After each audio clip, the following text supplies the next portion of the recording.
அப்படின்னா எல்லா தர்மமும் பண்றா, ஆனா நாராயணாயேரி சமர்ப்பயாமி அப்படின்னு பண்ணல. அது ஒண்ணு பண்ணாம போனா அவ்வளவு தர்மமும் நஷ்டமாயிடும். எப்படி வந்து புஷ்பத்தெல்லாம் பறிச்சு நம்ம பகவானுக்கு போடாம கீழே போட்டோம்னா எவ்வளவு நஷ்டமோ, அது மாதிரி தர்மத்தெல்லாம் செஞ்சு பகவானுக்கு அர்ப்பணம் பண்ணலைன்னா அவ்வளவு நஷ்டமாயிடும்.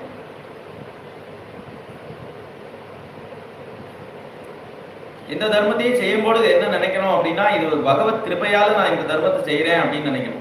தான் செய்யறேன் அப்படிங்கிற எண்ணம் இல்லாம இது பகவத் கிருபையால தான் இந்த தர்மத்தையே நான் செய்யறேன் அப்படின்னு நினைக்கணும்.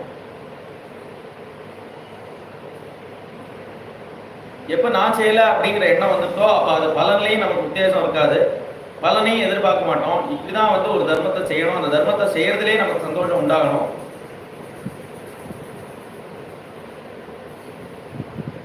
இல்ல தர்மத்துக்கெல்லாம் வந்து சொர்க்க பலன் சொல்லியிருக்கேன், சொர்க்கம் அடையலாமே தர்மத்தை பண்ணா அப்படின்னா, சொர்க்கத்தெல்லாம் ரொம்ப மட்டமா தான் வந்து பெரியவர்கள்லாம்